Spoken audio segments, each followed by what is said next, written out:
And we are back on Take Action News. It's my pleasure now to introduce our next guest. Sally Kohn is a commentator, a writer, and Sally, I say this as the highest form of praise in our line of work, a polemicist of the first order. So, Sally, at last we meet. I've been reading you for a long time. It's great to finally connect with you. Thanks for coming on Take Action News. It's a real pleasure to be on with you. Well, Sally, for New Year's Day, you wrote a piece that I found fascinating. That was, obviously everyone now is doing their wrap-ups of 2013 and 2014, and there's been a lot of discussion about what a great year 2013 was for LGBT rights, and in many ways, of course, it was.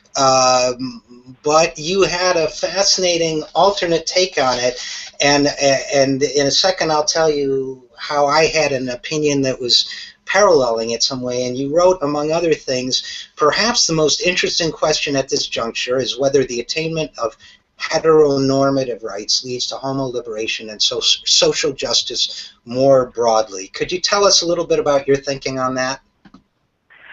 Yeah, I mean, look, and I sort of try to be very careful in the piece to be clear that I am, as overjoyed as everyone else about the incredible leaps forward that were made in marriage equality,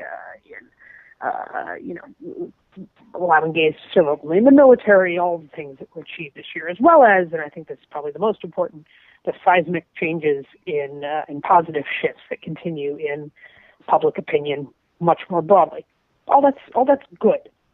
The question that I think, it actually was a more vibrant question 10, even 20 years ago, before the sort of advent of the gay marriage push, was this question about whither go the gay rights movement. Do we push for, quote unquote, gay rights in the same kind of model and vein of civil rights and sort of, the tradition of civil rights struggles before, and head down that road?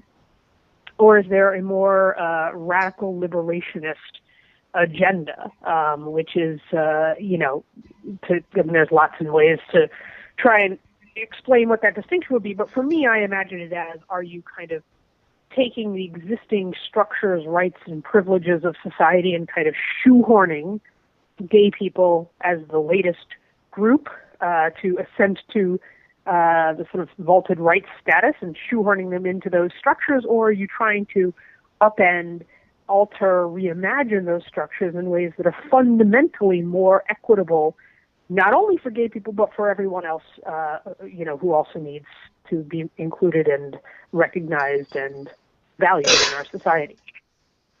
Well, and I thought that was such a wonderful question and challenge to pose, and as all writing that excites me does, not all writing, but much of the writing, it crystallized thoughts that have been sort of percolating in the back of my mind, which is, look, I belong to the group that's had the right, for example, to marriage for a long time, and I've exercised it twice so far, and now for the last time, but I also, and I'm happily married, but don't I jinx see... yourself now, come on. Pardon me? Don't jinx yourself.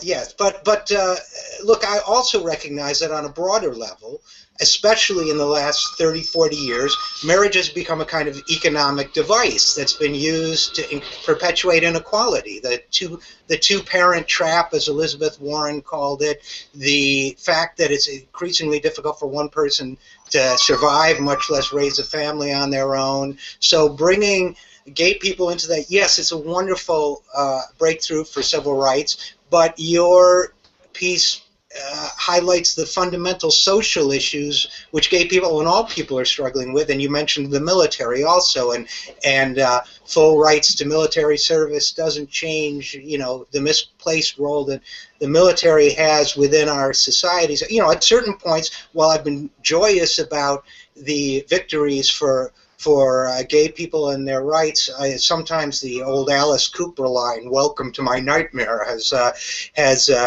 come to mind. So I guess the question is, what do we do with this, what you've articulated, which is on the one hand the sense of rightful celebration, but the sense that there are more fundamental issues at play too. How do we articulate, for example, a civil rights movement for LGBT people that is also a model for a more just and humane society? Well, it's a great set of questions, and I think, I'm going to sort of focus my answer in on marriage because it is sort of issue du jour, and it's sort of the centerpiece of your question, and it's a good way to kind of elucidate some of these distinctions. But it's really only sort of one proxy example for a larger sort of questioning, pondering, reimagining this sort of rights versus liberation struggle, right? And sort of that central question being, are you requiring, implicitly or explicitly, gay people to, in effect, behave like straight people in order to have access to certain rights?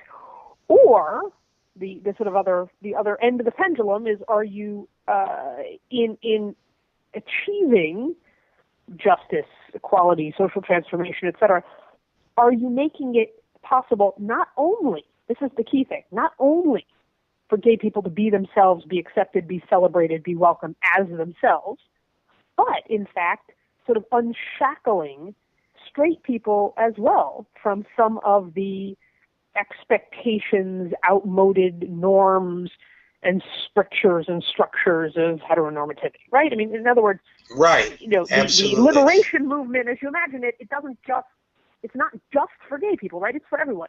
And marriage is a great example of this. Once upon a time, this is maybe 30 years ago, the Canadian government was sort of challenged with this question way before we were in the United States of what are we going to do about all these gay couples who are asking for marriage equality. And the government kind of sent off a little group and said, go figure this problem out.